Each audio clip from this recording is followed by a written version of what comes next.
नमस्कार दोस्तों, आज का वीडियो बहुत ही खास है। खास मैं इसलिए कहूँगा क्योंकि ये वीडियो देखने के बाद आप सभी का बिजनेस का देखने का नजरिया बदल जाएगा। बिजनेस देखने का मतलब मैं कहना चाहूँगा कि आप आपके सराउंडिंग में जो भी चीज़ों को देखोगे, आप उन सभी चीज़ों में एक बिजनेस ढूंढना चालू करोगे। देखिए, मैं जानता हूँ कि YouTube पर काफी सारे ऐसे वीडियोस है जिसके अच्छे अच्छे थंबनेल होते हैं, कितने में खरीदो, इतने में बेचो, इतना प्रॉफिट, महीने के लाख कमाओ, 2 लाख कमाओ, 5 लाख कमाओ। बट वो थंबनेल देखने के बाद आप अट्रैक्ट होकर वो वीडियो को देखते हो। वीडियो देखने के बाद जब आप उसके अंदर घुसते हो, एंड तक जाते हो, तो पता चलता है कि यार पूरा वीडियो तो देख लिया लेकिन कुछ खास निकला ही नहीं, और काफी डिसअपॉइंटमेंट हो जाती है। इसी डिसअपॉइंटमेंट को ध्यान में रखते हुए मैंने एक ही चीज सोची है कि बहुत ही सिलेक्टेड सब्जेक्ट पर मैं वीडियो बनाऊंगा, बहुत ही यूनिक बिजनेस आइडियाज पे बनाऊंगा, जो यूनिक आइडियाज जो प्रैक्टिकल हो, इंप्लीमेंट हो सकती हो, और जिससे सच में हम लोग कुछ बिजनेस कर सकते हैं। मेरी एक रिक्वेस्ट होगी आपसे कि इस वीडियो को आप अंत तक देखिए। अंत तक देखने के बाद अगर आपको लगता है कि वीडियो अच्छा नहीं है तो मुझे कमेंट में लिखिए। अगर आपको लगता है कि वीडियो अच्छा है तो कमेंट में लिखिए, और मुझे लाइक और सब्सक्राइब जरूर कीजिएगा ताकि आने वाले अगले वीडियो में आपको इंटीमेशन आता रहे। ये पूरा वीडियो आप जरूर देखिए, लेकिन देखने के बाद अगर आपको ये भी लगता है कि ये वीडियो आपके लिए सुटेबल नहीं, या फिर आप उतने इंटरेस्टेड नहीं हो, तो ये आपके किसी दोस्त जो बिजनेस करना चाहता हो उसको ये फॉरवर्ड कीजिएगा, जिसका क्वालिफिकेशन और जिसकी सोच इस बिजनेस से मैच होती हो, वो जरूर ये बिजनेस कर पाएगा। और हम किसी एक को भी इस बिजनेस के लिए मोटिवेट कर पाए तो भी हमारे लिए सक्सेस स्टोरी होगा।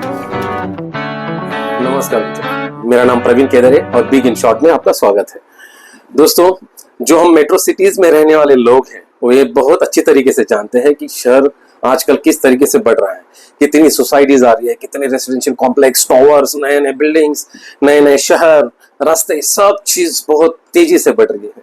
और क्यों ना बढ़े, क्योंकि जिस तरीके से इंडिया की पॉपुलेशन बढ़ रही है उसी पॉपुलेशन के हिसाब से रेसिडेंशियल कॉम्प्लेक्सेस भी बढ़ रहे हैं, और मेट्रो सिटीज का एक्सपेंशन काफी हद में काफी तेजी से होने लगा है। अभी जो मेट्रो सिटीज हैं जहां पर हमारे कितने सारे रेसिडेंशियल कॉम्प्लेक्सेस है, जिसमें आप रहते होंगे, आपके मित्र रहते होंगे, आपके रिलेटिव्स डेफिनेटली रहते होंगे, और जिसमें मैं भी खुद रहता हूं, उसी सोसाइटी में ही एक दिन यानी लास्ट संडे को जब मैं मीटिंग के लिए गया, तब मुझे एक आइडिया क्लिक हो गया कि हर सोसाइटी ऑफिस में एक प्रॉब्लम होती है। उस सोसाइटी के ऑफिस की जो प्रॉब्लम होती है, अगर उस प्रॉब्लम को एक कॉमन सोल्यूशन निकाला जाए तो हम उसी सॉल्यूशन को बिजनेस के तौर पर अपना प्रेजेंट कर सकते हैं, और उसी बिजनेस को यूटिलाइज करके हम एक एस्टैब्लिशमेंट बना सकते हैं। वो क्या होगी, तो देखिए, जैसे हर एक रेसिडेंशियल कॉम्प्लेक्स में उसका ऑफिस होता है, उसके ऑफिस में उसका मैनेजर होता है, उस मैनेजर के कुछ रिस्पॉन्सिबिलिटीज होती है। वो मैनेजर एडमिनिस्ट्रेशन का काम करेगा, बैंकिंग से रिलेटेड काम करेगा, डॉक्यूमेंटेशन करेगा। मैनेजर्स जो अकाउंटिंग का जॉब्स है उससे जो आउटसोर्स किए जाते हैं काफी सारे सोसाइटी से, सीए से, ऑडिटर से, उनसे वो रिपोर्ट्स लेना, रिपोर्ट सबमिट करना, सोसाइटी के सेक्रेटरी हो, चेयरमैन हो और ट्रेजरर हो, उनके साथ में कोऑर्डिनेशन रखना, ये सब चीजें करनी होती है। बट वो बंदे को पे करने के लिए हर एक सोसाइटी को कम से कम मंथली 15, 20 या 25 जितने रेसिडेंशियल कॉम्प्लेक्सेस में हाउस होते हैं, फ्लैट्स होते हैं, उतने फ्लैट्स के हिसाब से उनको रिस्पॉन्सिबिलिटी दी जाती है, और उसी के हिसाब से उनकी सैलरी होती है। लेकिन ये सब करने के बावजूद भी जो रेसिडेंशियल सोसाइटी के ऑफिस में मैनेजर होते हैं उनकी रिस्पॉन्सिबिलिटी वो फुलफिल नहीं हो पाती है। फिर उसमें काफी सारे दिक्कत हो जाते हैं, timely response, maintenance work, society में जो भी रिपेयरिंग वर्क आता है, मेंटेनेंस वर्क आता है, उसका कोऑर्डिनेशन, कोटेशन, ऑफर्स लेना, उसको ऑर्डर प्लेस करना, या फिर उसको रिपेयरिंग पूरा मॉनिटरिंग करना, मेंटेनेंस मॉनिटरिंग करना, या जो भी चीजें हैं, सैलरी है, सिक्योरिटी है, उस चीजों को मॉनिटर करना। उसके बावजूद जो अकाउंटिंग है उसको मैनेज करना। उसके बावजूद जो रेसिडेंशियल कॉम्प्लेक्स में नए लोग आते हैं, पुराने लोग जाते हैं, उनकी एनओसी देना, डॉक्यूमेंट रजिस्टर करवा के लेना, और उसी के साथ में सबसे इंपॉर्टेंट काम होता है कि अकाउंट मेंटेन रखना। ये अकाउंट मेंटेन रखने के लिए ही सब लोग वहां पर ही अड़ जाते हैं कि यार इस अकाउंट मेंटेन नहीं हो पा रहा है, ऑडिट कब होगा, ऑडिटर बाहर का है, आउटसोर्स किया हुआ है, और वो ऑडिटर देगा, सीए रिपोर्ट देगा, फिर उसके बाद में एजीएम होगी, और एजीएम के बाद में वो लोग उसको एजीएम से पहले वो प्रिपेयर करके उसको मिनट्स बना के प्रेजेंट करेंगे, और उसके मिनट्स भी बनाने हैं।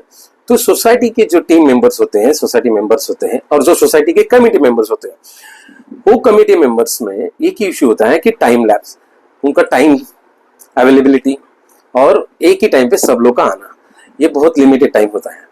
तो ऐसे टाइम पे दे नीड समवन, उनको एक ऐसा बंदा चाहिए होता है या एक ट्रस्टवर्दी ऐसी एजेंसी चाहिए होती है कि जो वहां पर उनके ऊपर भरोसा कर सके और ओवरऑल सोसाइटी का काम देख सके, including the society manager. They will monitor the society manager also, क्योंकि सोसाइटी मैनेजर ने तो बाकी चीजें तो मॉनिटर कर ली है सोसाइटी की, वो सोसाइटी मैनेजर को मॉनिटर कौन करेगा? वो सब भी तो चीजें हैं। उसी चीज का प्रॉब्लम का सोल्यूशन निकालने के टाइम पे मेरे दिमाग में क्या आइडिया आया, क्यों ना अगर कोई चाहे जो इनफ क्वालिफाइड हो, 12th हो सकता है, ग्रेजुएट हो सकता है, 12th के बाद अगर कोई अकाउंटिंग का कोर्स किया वो हो सकता है, इसको थोड़ा बहुत अकाउंटिंग का नॉलेज हो, एडमिनिस्ट्रेशन का नॉलेज हो, वो बंदा अगर खुद क्लब करके अपने ही एरिया के 5 से 10 सोसाइटी को क्लब करके अगर एक एजेंसी ऑफर करता है, देखिए ध्यान दीजिए इस बात पर, अगर बहुत सिंप्लीफाइड वे में बताना चाहता हूं मैं आपको, अगर वो बंदा एक एजेंसी बनाता है और अपने खुद के एरिया के 10, 5, 15, 20 सोसाइटी को अप्रोच करता है और उनको सपोर्ट देता है, तो सोसाइटी के लिए बहुत ही फायदेमंद होगा और बैक टू बैक उस एजेंसी के लिए यानी आपके लिए भी फायदेमंद होगा। और वो कैसे होगा? बिकॉज आपको अंडर वन अम्ब्रेला, एक ही छाते के नीचे, एक ही रूफ के नीचे आपके पास सब सॉल्यूशन होंगे उस सोसाइटी के लिए। आप उनको एक एडमिनिस्ट्रेशन दोगे, आप उनको एडमिनिस्ट्रेशन सर्विसेज दोगे, आप उनको फाइनेंस सर्विसेज दोगे, फाइनेंस मतलब अकाउंटिंग का सर्विसेज दोगे, आप उनको ऑडिटर जो भी आप आउटसोर्स करके दोगे, लेकिन it will be you will be the middle man for that, you will be the agency for that who will take care of everything. और आप ही उनके मैनेजर को मॉनिटर करोगे। हालांकि मैनेजर उनका नहीं होगा, मैनेजर आप ही का ही होगा, बिकॉज हर एक सोसाइटी में मैक्सिमम हर दिन 1 या 1.5 घंटे का ही काम होता है, because it is not an factory, एक कंपनी नहीं है, फैक्ट्री नहीं है, कोई बड़ा कॉम्प्लेक्स नहीं है कि मतलब कमर्शियल कॉम्प्लेक्स नहीं है कि जिसको मेंटेन के लिए आपको 8 घंटा बैठना पड़ेगा।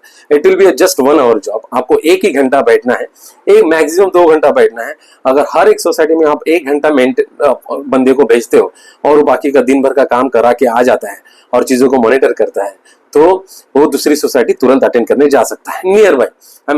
मैं बात कर रहा हूँ सिर्फ हमारे जिस एरिया में हम रह रहे हैं उसी एरिया के सोसाइटीज के।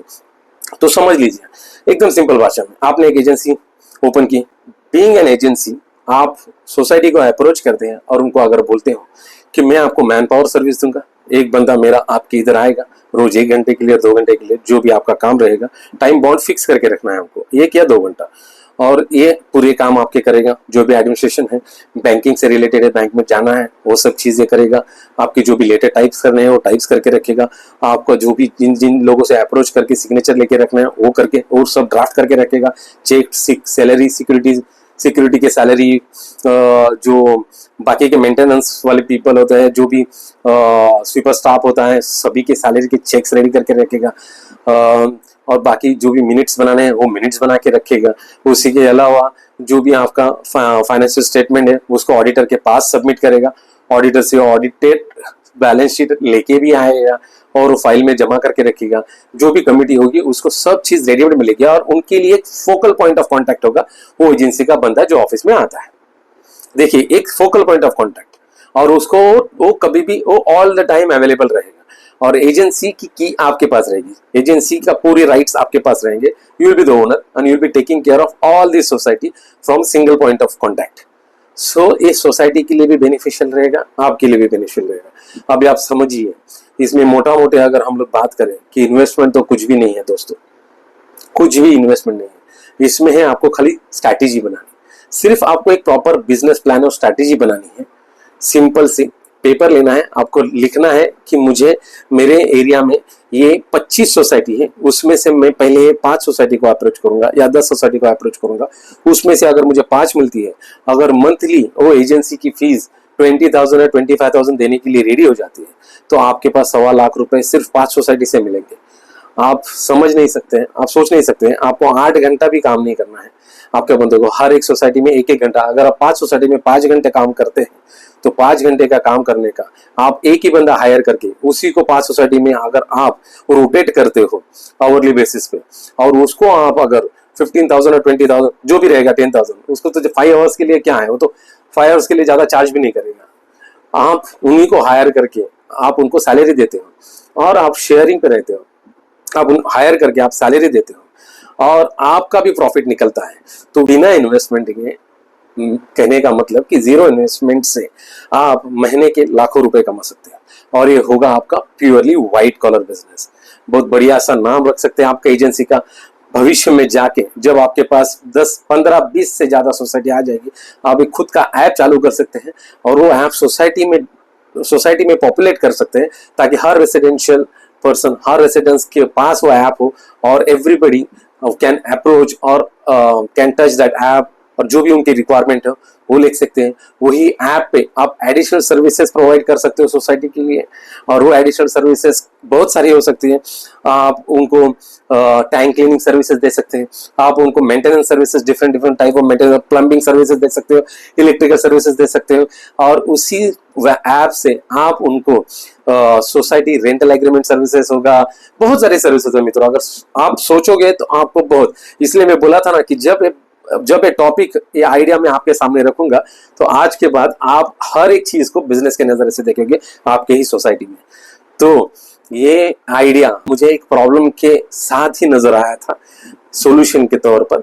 और याद रखिए दोस्तों, बिजनेस आइडियाज ऐसे ही निकल के आते हैं, और ऐसे निकल के आए हुए बिजनेस आइडियाज 100% सक्सेस होते हैं, क्योंकि उनका सक्सेस रेट 100% से भी ज्यादा होता है। तो बताइएगा मुझे आपको ये बिजनेस आइडिया कैसा लगा, और इस बिजनेस आइडिया को, और आपको अगर इस बिजनेस आइडिया को अगर इम्प्लीमेंट करना हो, अगर आप चाहते हो कि इसको ऑफ करना चाहते हो, अगर आप चाहते हो कि बिजनेस आइडिया आप करें या आपके दोस्त करें, तो कृपया मेरी विनती रहेगी कि ये वीडियो आपके दोस्तों से जरूर शेयर कीजिएगा। देखिए, किसी की लाइफ बन जाएगी ना तो आपको और मुझे दुआ लगेगी, और हम दुआ किसको नहीं चाहिए, हम किसी की लाइफ बनाएंगे ना, इससे बड़ा सुकून क्या रहेगा। इसी सुकून के लिए, इसी चीज के लिए, हर किसी को जिंदगी गुजारने के लिए एक अच्छा सा आइडिया देके उसका बिजनेस सेट करने के लिए अगर हम एक कारण बनते हैं, तो इससे बड़ी बात क्या होती है हमारे लिए। तो मित्रों, ये वीडियो कैसा लगा, बिजनेस आइडिया कैसा लगा, आपको जरूर बताइएगा, कमेंट्स में लिखना जरूर। जैसे मैंने स्टार्टिंग में बताया था, एक खास आइडिया मैं आपके लिए खास लेके आया था, और मैं चाहता था कि आप एंड तक वीडियो देखिए। आपने देखा, इसके लिए बहुत बहुत धन्यवाद। बट ये सबको शेयर कीजिएगा वीडियो। ऐसे ही आगे अच्छे वीडियो, नए यूनिक आइडिया देखने के लिए प्लीज सब्सक्राइब कीजिए और लाइक कीजिए, जरूर फॉलो कीजिए। मिलते रहेंगे। अगर आपके कमेंट्स अच्छे आते रहेंगे तो डेफिनेटली मैं और वीडियोस बनाऊंगा, और बताइएगा कि और कौन से सब्जेक्ट पे आप वीडियो देखना चाहते हैं। धन्यवाद, थैंक यू सो मच।